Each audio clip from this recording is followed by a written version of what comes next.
Today I cleaned out all the leaves and debris and spiderwebs and everything out of the battery area, and tried charging the battery, and it won't even take a charge, so that battery is junk. But on the bright side, when I did put the starter charger on it and gave it a good 12 volts, when I turned the key on, I heard a definite solenoid click in the back here, and I got a neutral light. So it actually seemed like some of the wiring is actually working, which is a good sign. So I figure what I'll do now is I'll take a look at what comes out of the crankcase when I try and drain it, see what the oil looks like. I had this board and some rags and stuff protecting the opening from where I had the cylinder head off, the cylinder out.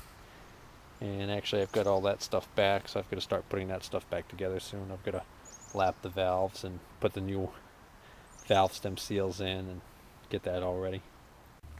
Well, I was going to drain the oil out if there was any left, and I went underneath the motor and the frame here only to find the drain plug is missing completely. So last person who was tinkering with this thing, trying to get it going, drained all the oil out, and who knows where the drain plug is now. So I don't see much point in me doing anything here until I get a new drain plug. But at least I know I don't have to drain out any bad oil because it's already gone. Actually dripping a little bit right now only because I just jacked up the back of the quad a little bit so I could get underneath here. Okay, I got the Yamaha Grizzly 600's head back from the machine shop. Just cleaned it up, and I'm real happy with the condition it's in. Valves look awesome. The seats look awesome. The combustion chamber looks really nice. I'm going to just clean up a little bit of this residue, this black ATV sealant residue that's left behind on here on where the valve cover goes on, and then I'm going to lap the valves. And here's how it looks after I've cleaned it up.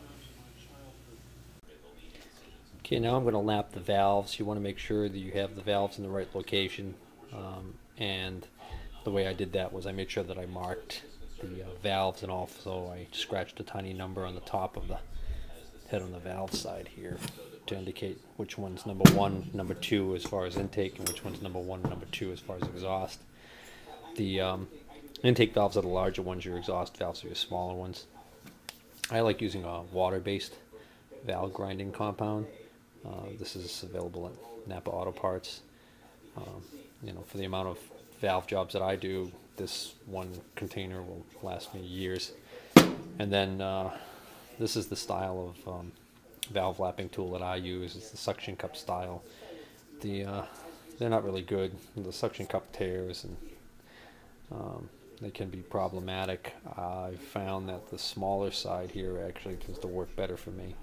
And the idea is that you basically stick it right on in the middle there, and then there's a motion where it's almost like you're a Boy Scout trying to start a fire with a stick, and you rub it back and forth vigorously, and like that, only you do it quickly with your hands rolling this between your two open hands. And then periodically you want to lift the valve up and give it a tap down. That will help redistribute that slurry of compound.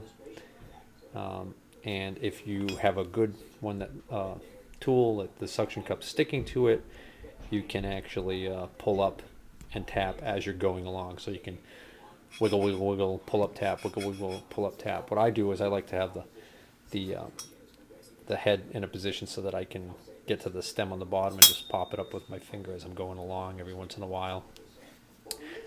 There are other tricks to getting this to stick. I saw one guy, he likes to use a dab of hot glue from a hot glue gun to stick this on there and solve the problem of this not wanting to stick well. And unfortunately, I tried that. I couldn't get it to work, so either I'm not using the right type of hot glue or who knows, but I'm just going to do it the way I've always been doing it, which is just good downward pressure and wiggle, wiggle, wiggle, and again, reach from the bottom, hit the stem, give it a tap.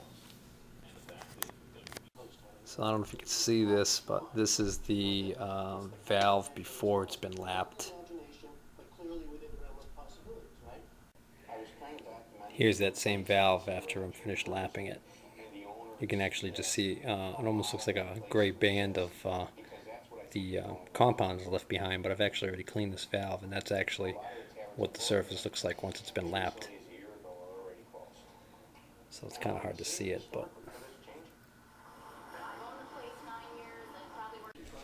okay, I've just finished lapping all the valves, and then the last thing you want to do after you finish lapping all your valves is you want to re-clean the head. You want to make sure you clean off any residue of the lapping compound that may have gotten in there, because it is an abrasive, especially if it gets down in your valve guides. It could scratch the guides and give you problems, and also you just don't want it to end up in the combustion chamber and scratching the wall of the cylinder or anything like that. So it's important to get that stuff out of there. Now I'm going to install the valves. Okay, I'm getting ready to put the valves in, so I'm going to put in the new valve stem seals. These just push down on top of the ends of the bottom, well, I guess the tops of the valve stem, or however you want to look at it, the side that the spring is on. And their job is to basically ensure that the oil that's up in this area that's lubricating the camshaft and the whole top end works, doesn't migrate along the valve stem and get into the combustion chamber. So if these are worn, they can actually cause a smoking situation. Now typically when these wear, you'll often have the engine will tend to smoke more when it's cold, but as it warms up, oftentimes it'll improve, as opposed to if you've got bad rings causing your smoking. An oil control ring will cause it to smoke, and if that's worn, it typically doesn't get better when the engine warms up. It tends to burn oil all the time. Now when you're putting these on, you want to make sure they fully seat. They actually almost like snap over that lip. So this one's almost fully seated. It's a little bit up in the back. Same thing with this one. And this one, you can see it's not seated. You can actually see that ridge area right below my fingernail. But the idea is you want to make sure that that gets fully seated. So you could tap them down, but just I use a very soft mallet to do it. You don't want to damage them.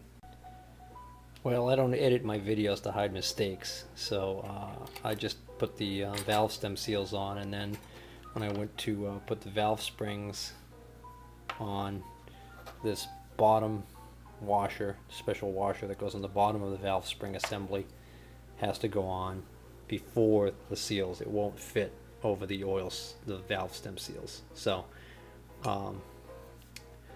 now I've got to remove the valve stem seals to put these on, and then put the seals back on, and hopefully I can get these off without completely damaging them, because I know the original ones, when I took them off, I really had to wrench on them to get them off, and they were completely destroyed in the process.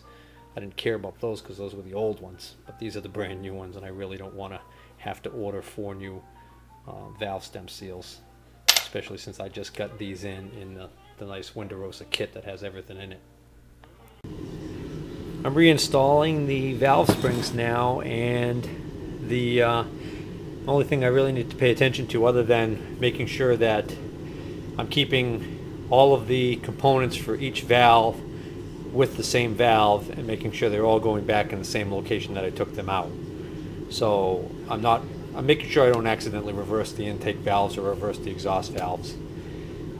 So I had done that by storing each set of components in individual containers and marking them.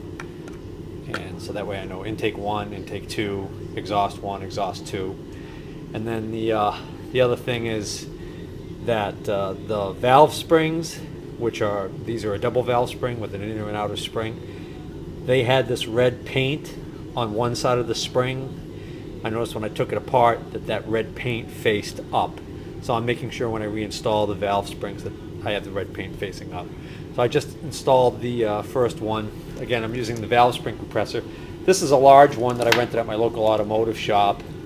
It's a little large for this job, but it works, and it's available to rent for free at my local auto parts store, so that's why I use it. So I'm going to continue and install the rest of them. Alright, so here's all 4 of the valves installed.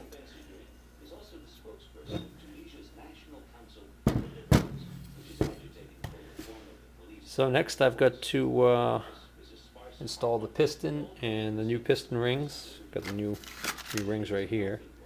I'm going to put those on the piston and install that on the connecting rod, and then install the head.